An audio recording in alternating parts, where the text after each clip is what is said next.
Assalamualaikum warahmatullahi wabarakatuh. Halo teman-teman, perkenalkan nama saya Fiza Ananda Maharani dengan NIM 301. Dengan saya Aurelia Marsanda dengan NIM 303. Dengan saya Vidya Fatma Fadila dengan NIM 337. Pada kesempatan kali ini kami akan membahas mengenai hubungan viktimologi dengan sistem peradilan pidana yang akan diawali dengan sejarah dan perkembangan viktimologi. Untuk sejarah singkat viktimologi, masalah kejahatan dan penjahat telah ada sepanjang sejarah umat manusia dan menjadi salah satu problem besar yang dihadapi oleh setiap masyarakat. Upaya yang dilakukan untuk memahami setiap fenomena kejahatan dan penjahat ini telah dimulai sejak berabad-abad, yang mana kemudian melahirkan cabang ilmu pengetahuan yang disebut kriminologi. Disiplin ilmu ini mencurahkan fokus kajian pada kejahatan, perilaku menyimpang, pola tingkah laku kejahatan, motivasi kejahatan, dan penjahat serta reaksi sosial terhadap kejahatan. Sayangnya, terdapat unsur penting lain dari kejahatan yang justru terabaikan, yaitu korban atau viktim. Begitu pula dalam sistem peradilan pidana, korban yang seharusnya memegang peran vital dalam sistem peradilan pidana justru seringkali diabaikan posisinya. Fokus utama selalu diberikan kepada terdakwa, penasehat hukum dari si terdakwa, jaksa penuntut, dan hakim. Setelah sekian lama lepas dari kajian dan studi, korban yang telah diabaikan sebagai bagian dari komponen kejahatan menjadi suatu kajian tersendiri dengan munculnya bidang baru yaitu viktimologi. Kemunculan disiplin ilmu baru ini pada awalnya adalah sebagai subdisiplin dari kriminologi. Pembahasan secara sistematis mengenai korban kejahatan untuk pertama kali muncul pada tahun 1948 dalam buku Hans von Hentig, The Criminal and His Victim. Di bagian keempat buku ini dengan judul yang cukup provokatif, The Victim's Contribution to the Genesis of the Crime, von Hentig mengkritik penelitian statis yang hanya memandang dalam satu dimensi dari sisi pelaku saja, di mana hal ini telah mendominasi kajian-kajian di dalam kriminologi hingga saat itu. Sebagai gantinya, ia menyarankan pendekatan dinamis dan diadik baru dengan memberi perhatian yang sama kepada penjahat dan korban. Sebelumnya, von Hentig juga telah mulai menyinggung topik mengenai korban kejahatan ini dalam sebuah makalah yang diterbitkan dalam Journal of Criminal Law and Criminology yang terbit di tahun 1940 atau 1941. Sementara itu, istilah viktimologi mulai dikenal pertama kali dalam sebuah buku The Show of Violence yang terbit di tahun 1949 dan ditulis oleh Frederick Wertham, seorang psikiater dari Amerika Serikat. Tahun-tahun awal di mana viktimologi mulai muncul, literatur tentang korban kejahatan masih tetap relatif kecil jika dibandingkan dengan literatur dan riset di bidang kriminologi. Di tahun 1980-an, minat terhadap viktimologi mulai membesar, ditandai dengan gelombang besar diterbitkannya buku-buku dan artikel penting tentang korban kejahatan. Hal ini kemudian menjadi penanda era berkembangnya studi tentang korban atau viktimologi. Ditilik dari sejarah, pada mulanya terdapat masa-masa di mana korban kejahatan mendapatkan porsi dan perhatian yang besar dalam sistem peradilan, sebagaimana dikemukakan oleh Jerin dan Moriarty, sebagaimana dikutip dalam buku Viktimologi Forensik. Terdapat 3 era yang berbeda dalam pendefinisian peran korban dalam sistem peradilan, yaitu meliputi era keemasan, era kegelapan, dan era kemunculan kembali peranan korban. Zaman keemasan ada pada masa di mana hukum kesukuan lebih mendominasi sementara hukum tertulis dan pemerintahan belum memadai.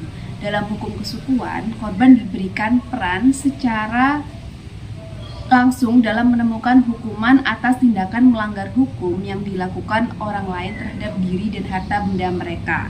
Pembalasan pribadi dianggap sebagai solusi dalam masalah pidana, sehingga dalam konteks ini korban secara aktif mencari cara balas dendam, menuntut kompensasi, atas kerugian yang dialaminya kepada pihak yang melakukan kejahatan. Dalam hal ini, korban menentukan tingkat kerugian yang dideritanya, kemudian mencari cara pembalasan sendiri. Dalam sistem semacam ini, penentuan derajat kesalahan dan konsekuensi hukum yang diterima kedua pihak akan bergantung pada pengaruh dan karakter dari korban. Kemudian, ada definisi dan ruang lingkup viktimologi. Secara historis, istilah Latin victima digunakan untuk menggambarkan individu atau hewan yang hidupnya ditakdirkan untuk dikorbankan demi sesembahan kepada sang dewa. Penggambaran ini tidak selalu menyiratkan rasa sakit atau penderitaan atau kerugian, melainkan menggambarkan adanya suatu peran pengorbanan. Baru pada abad ke-19, kata korban menjadi terhubung dengan gagasan tentang kerugian atau kerugian secara umum. Dalam sistem peradilan pidana modern, kata korban merujuk pada suatu kondisi seseorang yang telah mengalami cedera, kehilangan, atau kesulitan karena tindakan melawan hukum dari individu, kelompok, atau organisasi lain. Viktimologi digunakan untuk menggambarkan studi tentang individu yang dirugikan oleh penjahat. Saat ini, pengertian dan ruang lingkup viktimologi merujuk secara umum pada studi ilmiah tentang korban dan viktimisasi, termasuk hubungan antara korban dan pelaku, penyidik, pengadilan, sistem pemasyarakatan, media, dan gerakan sosial. Selama berabad-abad, para filsuf dan ahli hukum telah disibukkan dengan prinsip-prinsip hukum pidana, kriteria untuk kriminalisasi dan hak-hak terdakwa. Sementara kriminolog biasanya berkonsentrasi pada karakteristik penjahat, apa yang menyebabkan kecenderungan kriminal mereka, dan bagaimana mencegah kejahatan. Titik keberangkatan mereka selalu pada pelaku, bukan pada orang yang menderita sebagai akibat dari kejahatan. Baru belakangan ini, sekitar tahun 1940-an, para akademisi juga mulai menaruh minat pada korban kejahatan dan kedudukan mereka dalam proses dan sistem peradilan pidana. Kemudian, pada tahun 1970-an, studi individu tentang korban kejahatan tertentu yang populer di tahap awal viktimologi dibayangi oleh survei viktimisasi skala besar yang mengubah pendekatan mikro menjadi pendekatan makro. Tujuan utama dari survei ini adalah untuk menentukan volume viktimisasi, untuk mengidentifikasi populasi korban, dan untuk menetapkan karakteristik sosiodemografis para korban kejahatan. Kemudian, perkembangan viktimologi saat ini sangat berbeda dari viktimologi pada 1950-an atau 1960-an. Sebagaimana disiplin ilmu lain yang mengalami evolusi terus-menerus, langkah perubahan dapat bervariasi dari satu disiplin ke disiplin lainnya. Untuk viktimologi, perubahan yang terjadi cukup dan juga agak mendasar, terutama dalam dua dekade terakhir, dekade 1980-an dan 1990-an. Dapat dengan mudah digambarkan sebagai periode konsolidasi, pengumpulan data dan teori. Kemudian bermunculan undang-undang baru yang meliputi kompensasi korban, ganti rugi, dan mediasi, bantuan dan dukungan yang memungkinkan korban pulih dari efek negatif viktimisasi. Kemudian ada aliran pemikiran viktimologi. Terdapat sejumlah perdebatan tentang aliran-aliran pemikiran dalam viktimologi. Perdebatan ini meyakini bahwa viktimologi adalah bagian dari pengetahuan yang menganggap viktimisasi sebagai sebuah fenomena sosial dan mengidentifikasi tipe atau aliran pemikiran viktimologis seperti halnya dalam sosiologi dan kriminologi yang memiliki sejumlah tipe atau aliran-aliran pemikiran. Dalam hal ini, Maybe dan Walcott telah membedakan tiga aliran utama dalam viktimologi, yaitu positif viktimologi, radikal viktimologi, dan kritikal viktimologi. Kemudian ada tokoh kunci dalam perkembangan viktimologi. Perkembangan viktimologi tidak lepas dari peran beberapa tokoh kunci yang sebelumnya telah mendalami riset dan studi dalam kriminologi. Menurut Andrew Carmen, sebagaimana dikutip oleh Turpin and Patrick dalam karyanya Forensic Victimology, Examining Violent Crime Victims in Investigative and Legal Context, dijelaskan bahwa victimologi dikembangkan secara ilmiah oleh beberapa tokoh kunci, yaitu Hans von Hentig, Benjamin Mendelssohn, Stephen Schaffer, dan Marvin Wolfgang. Kemudian akan dilanjutkan oleh teman saya, yaitu Aurel. Kemudian akan dilanjutkan oleh teman saya, Vidya Fatma Fadila.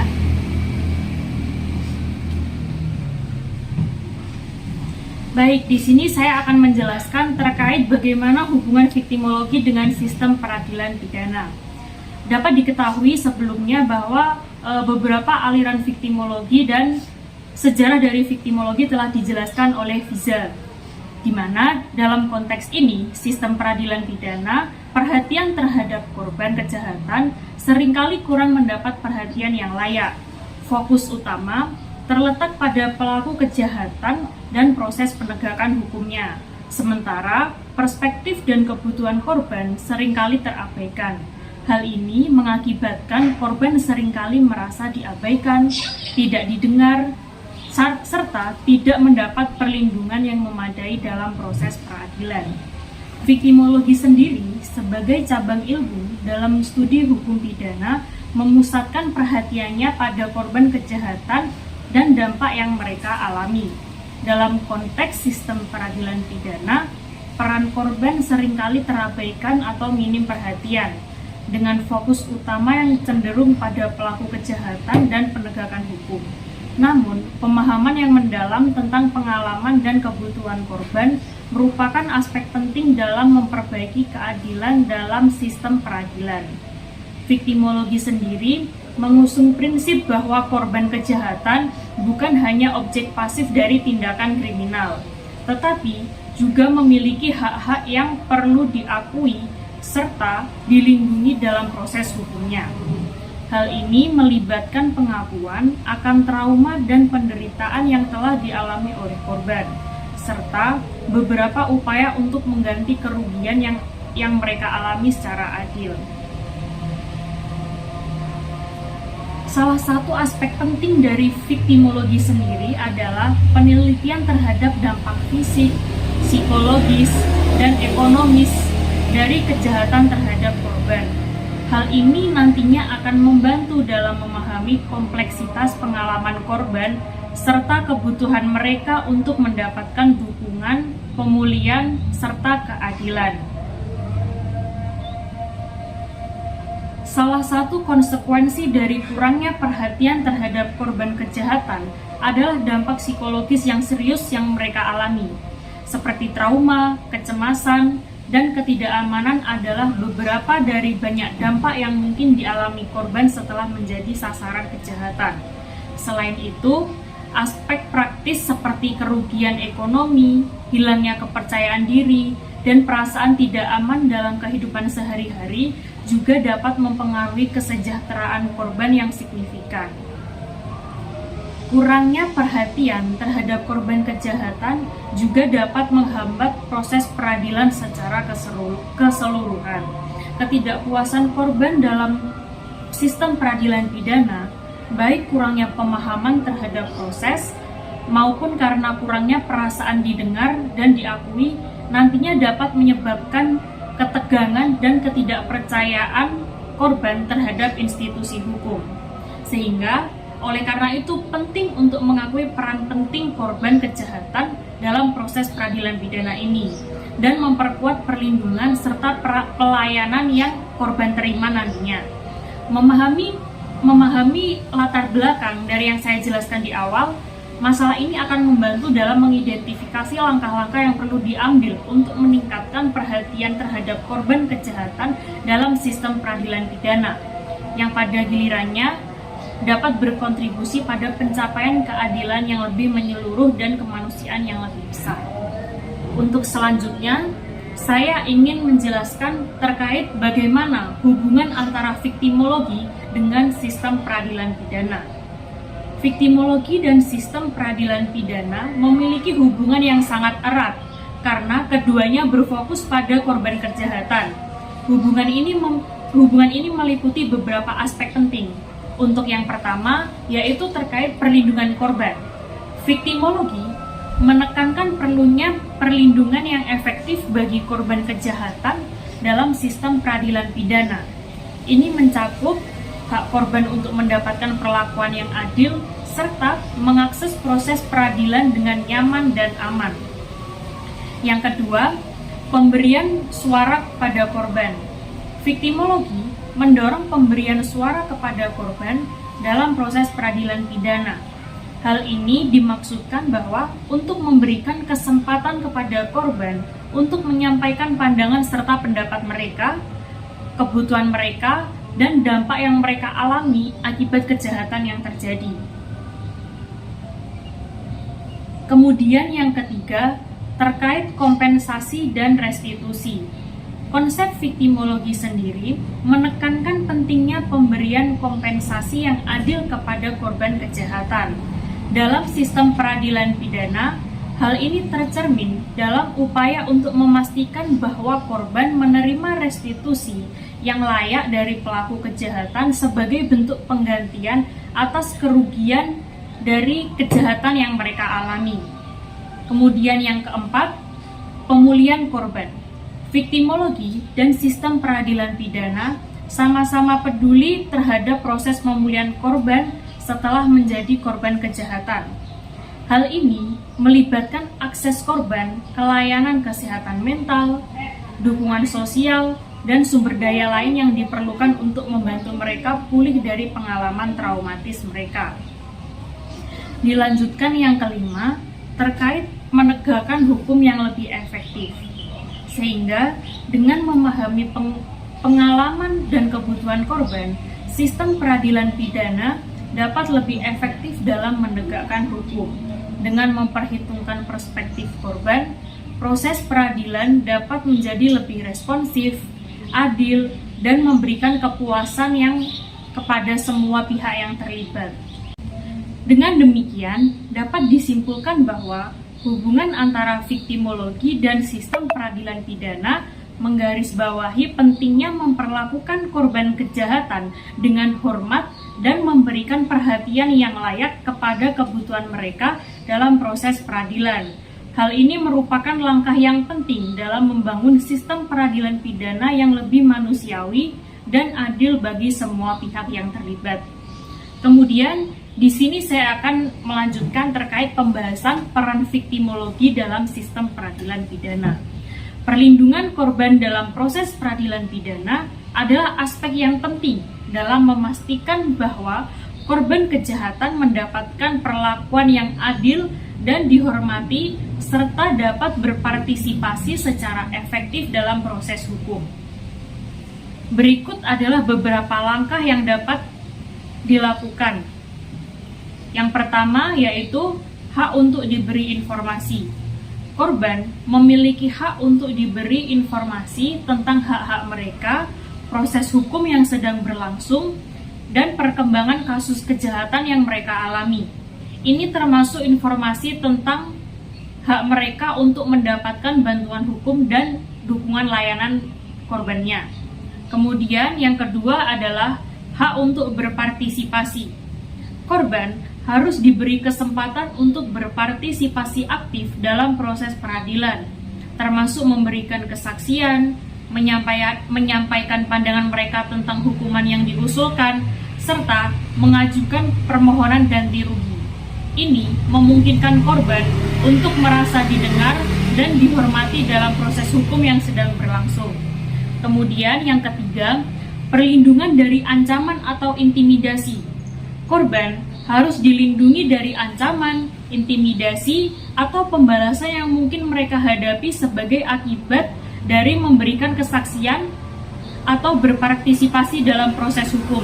Ini dapat mencakup langkah-langkah seperti memberi perlindungan saksi atau menjaga kerahasiaan identitas korban. Kemudian yang keempat yaitu akses ke layanan dukungan. Korban harus diberikan akses ke layanan dukungan termasuk layanan kesehatan mental, konseling, dan dukungan emosional. Hal ini akan membantu korban dalam mengatasi dampak psikologis dari kejahatan yang mereka alami dan memfasilitasi proses pemulihan mereka. Kemudian yang kelima, kompensasi dan restitusi. Korban memiliki hak untuk menerima kompensasi dan restitusi yang adil dari pelaku kejahatan sebagai penggantian atas kerugian yang mereka alami. Sistem peradilan pidana harus memastikan bahwa proses pemulihan korban tidak hanya melibatkan hukuman terhadap pelaku, tetapi juga mengakui dan mengganti kerugian yang dialami korban. Dan yang terakhir adalah pengakuan atas pengalaman korban.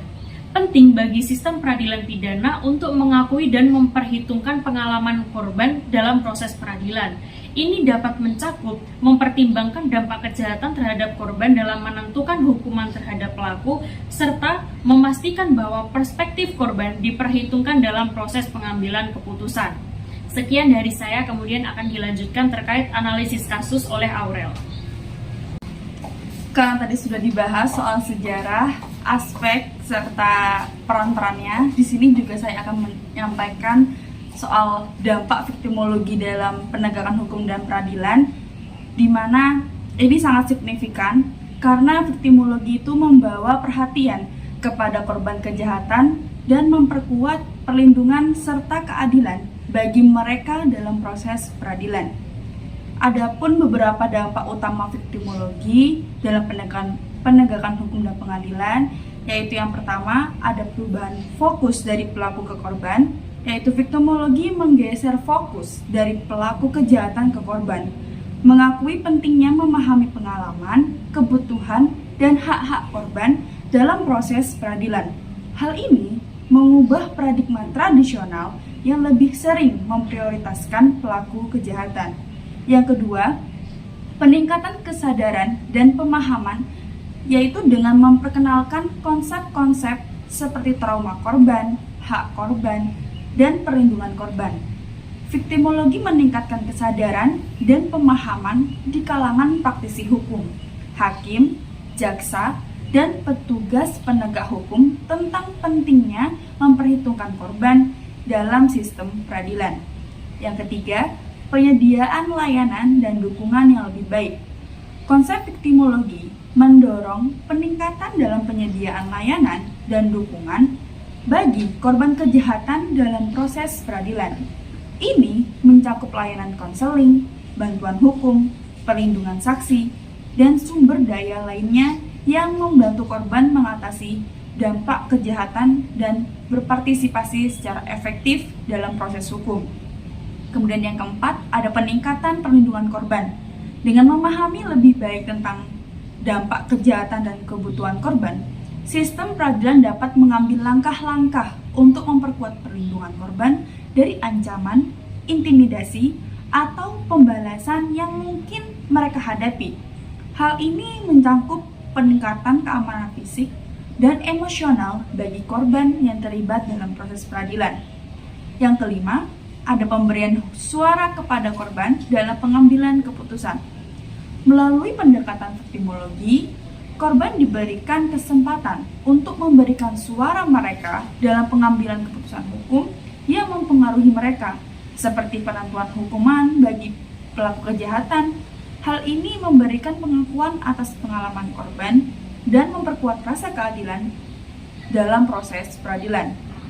Yang keenam, ada pengembangan kebijakan yang lebih ramah korban, yaitu dengan konsep viktimologi mendorong pengembangan kebijakan hukum yang lebih ramah korban yang memperhitungkan kebutuhan, hak, dan kepentingan korban dalam sistem peradilan. Hal ini mencakup perubahan dalam regulasi hukum, prosedur pengadilan, dan program rehabilitasi yang lebih memperhatikan korban kejahatan. Dengan demikian, dampak viktimologi dalam penegakan hukum dan pengadilan adalah positif dan penting dalam memperkuat perlindungan, keadilan, dan kesejahteraan bagi korban kejahatan dalam sistem peradilan pidana. Kemudian setelah kita mengetahui semuanya, adapun di sini saya akan membahas tentang kasus-kasus yang relevan yang melibatkan konsep viktimologi dalam sistem peradilan pidana. Yaitu yang pertama ada kasus pemerkosaan dengan fokus pada korban, yang mana dalam kasus-kasus pemerkosaan, konsep viktimologi ini menjadi sangat relevan dalam memastikan bahwa korban mendapatkan perlindungan dan keadilan yang mereka butuhkan. Contohnya, pengadilan dapat mempertimbangkan dampak psikologis dan emosional yang dialami korban sebagai akibat dari kejahatan tersebut dalam menentukan hukuman bagi pelaku. Yang kedua, kasus kekerasan dalam rumah tangga atau KDRT. Dalam kasus kekerasan dalam rumah tangga ini, konsep viktimologi dapat digunakan untuk memahami siklus kekerasan dan trauma yang dialami korban. Pengadilan dapat mempertimbangkan faktor-faktor ini dalam menempatkan perintah perlindungan atau hukum terhadap pelaku kekerasan. Yang ketiga, ada kasus pemalsuan identitas dan penipuan, di mana dalam kasus-kasus pemalsuan identitas atau penipuan ini, korban sering mengalami kerugian finansial dan emosional yang signifikan. Jadi konsep viktimologi ini memungkinkan pengadilan untuk mempertimbangkan dampak kerugian tersebut dalam menetapkan hukuman dan memastikan bahwa korban menerima restitusi yang adil dari pelaku. Yang keempat, ada kasus pengeroyokan atau kekerasan jalanan, di mana dalam kasus-kasus kekerasan jalanan atau pengeroyokan ini, korban sering mengalami luka fisik dan psikologis yang serius. Konsep viktimologi memungkinkan pengadilan untuk mempertimbangkan tingkat keparahan luka dan dampaknya terhadap korban dalam menetapkan hukum bagi pelaku. Dan terakhir, yang kelima, ada kasus pelecehan seksual di tempat kerja, di mana dalam kasus-kasus pelecehan seksual di tempat kerja, konsep viktimologi ini dapat digunakan untuk memahami pengaruh traumatis yang dialami korban dan memastikan bahwa proses pengadilan memberikan perlindungan yang memadai bagi korban. Ini termasuk memberikan kesempatan kepada korban untuk berbicara dan memperhitungkan kebutuhan mereka dalam menetapkan hukum bagi pelaku. Melalui analisis kasus-kasus seperti ini, sistem peradilan pidana dapat memperkuat penerapan konsep viktimologi dalam praktik hukum sehari-hari dan memastikan bahwa korban kejahatan mendapatkan perlakuan yang adil dan dihormati dalam proses peradilan. Sebagai contoh kasus yang terjadi di Indonesia dan melibatkan konsep viktimologi dalam sistem peradilan pidana, kita dapat meninjau kasus pembunuhan terhadap seseorang perempuan yang juga merupakan korban pelecehan seksual di tempat kerja. Kasus ini memunculkan sebagaimana pertimbangan tentang perlindungan dan keadilan bagi korban kejahatan. Yang mana di sini saya akan membacakan kasus posisinya. Jadi pada tahun 2018 telah terjadi kasus pembunuhan yang mengguncang Indonesia, di mana seorang perempuan bernama Maya, alias ini bukan nama sebenarnya, ditemukan tewas di tempat kerjanya. Setelah penyidikan lebih lanjut, terungkap bahwa Maya telah menjadi korban pelecehan seksual oleh atasannya langsung di tempat kerja selama beberapa bulan sebelum kematiannya. Dalam pengadilan, konsep viktimologi ini menjadi relevan dan memastikan bahwa kepentingan dan kebutuhan Maya sebagai korban diperhatikan secara memadai. Kemudian ada beberapa aspek yang dipertimbangkan dalam kasus ini. Yang pertama, ada dampak psikologis bagi korban, di mana pengadilan mempertimbangkan dampak psikologis yang dialami Maya sebagai akibat dari pelecehan seksual yang dialami di tempat kerja. Ini termasuk rasa takut, stres, dan trauma yang mungkin dialaminya, yang kemudian dapat mempengaruhi keputusan dan tindakannya yang diambil. Yang kedua, ada pengaruh pelecehan seksual terhadap kematian, di mana konsep viktimologi digunakan untuk memahami hubungan antara pelecehan seksual yang Maya alami dan kematiannya. Meskipun tidak langsung terkait, tapi pengadilan mempertimbangkan apakah pelecehan seksual tersebut mungkin telah menjadi faktor yang mempengaruhi kejahatan mental Maya dan kontribusi terhadap tragedi yang terjadi. Yang ketiga, ada keadilan bagi korban, di mana pengadilan menekankan pentingnya memberikan keadilan bagi Maya sebagai korban pelecehan seksual dan pembunuhan. Ini termasuk memberikan ruang bagi kesaksian dan pengalaman Maya, serta memastikan bahwa hukuman yang diberikan kepada pelaku ini mempertimbangkan keseriusan kejahatan dan dampaknya kepada korban. Nah, dalam kasus ini, konsep viktimologi ini menjadi landasan penting bagi proses peradilan pidana untuk memastikan bahwa Maya ini diperlakukan dengan adil dan dihormati sebagai korban kejahatan. Ini juga mencakup pemahaman dan pengakuan atas dampak yang dialaminya sebagai korban pelecehan seksual, serta upaya memberikan keadilan dan perlindungan yang sesuai dengan menangani kasus ini. Kemudian ada interpretasi dan evaluasi terhadap pendekatan yang digunakan dalam kasus tersebut, itu di mana interpretasi dan evaluasi terhadap pendekatan yang digunakan dalam kasus-kasus ini melibatkan konsep viktimologi dalam sistem peradilan pidana yang memperlihatkan bagaimana pendekatan tersebut berkontribusi pada perlindungan, yaitu dengan keadilan dan kesejahteraan korban kejahatan. Yaitu berikut adalah interpretasi dan evaluasi terhadap pendekatan tersebut. Yang pertama ada pendekatan yang berpusat pada korban, yang kedua ada pertimbangan dampak psikologis dan emosional, yang ketiga ada pemberian kesempatan kepada korban untuk berpartisipasi, yang keempat ada pemahaman atas hubungan kejahatan dan dampaknya, dan yang terakhir yang kelima ada pengembangan kebijakan dan praktik yang lebih responsif. Baik, sekian penjelasan pemaparan dari kami. Semoga bermanfaat. Bila ada kurang lebihnya mohon maaf. Wassalamualaikum warahmatullahi wabarakatuh.